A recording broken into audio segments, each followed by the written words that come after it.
করছি যে সরকারকে ইগনোর করব, কারণ সরকারই তো মডিফিকেশন অ্যাপ্লিকেশন যখন করেছে তাদেরই উৎসাহ থাকবে কোর্টে গিয়ে মেনশন করে ডেট নিয়ে সেখানে যাওয়ার। তা তারা যদি হাত গুটিয়ে বসে থাকে, আমরা কেন তারা যে আপনার আদালত অবমাননা করলো সেই ইনফরমেশন আমরা তুলে দিয়েছি মাননীয় সর্বোচ্চ আদালতে, এবং আমরা নোটিশ পাস করেছি চিফ সেক্রেটারি এবং ফিনান্স সেক্রেটারিকে বাই নেমে।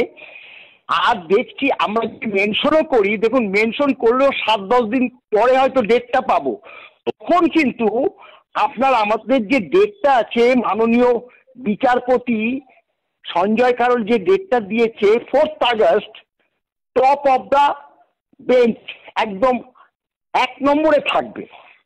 সেক্ষেত্রে এটা মলবাবু সম্ভবত 16ই মে জাস্টিস কারোল এই রায়টা দিতে গিয়ে পঞ্চম পয়েন্টে list the matter for hearing on charge on top of the board, এই কথাটা উল্লেখ করে। টপ অফ দ্য বোর্ড, একদম টপ অফ দ্য বোর্ড। এর আগেও ছিল, আমরা যেদিন দেখেছিলাম ওই 16 তারিখে যখন উঠলো মামলাটা 16ই মে, ওখানেও ছিল টপ অফ দ্য বোর্ড, তখনও 1 নম্বরে আমাদের মামলাটা ছিল।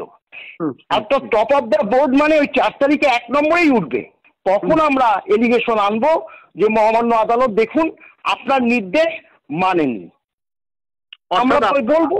আপনার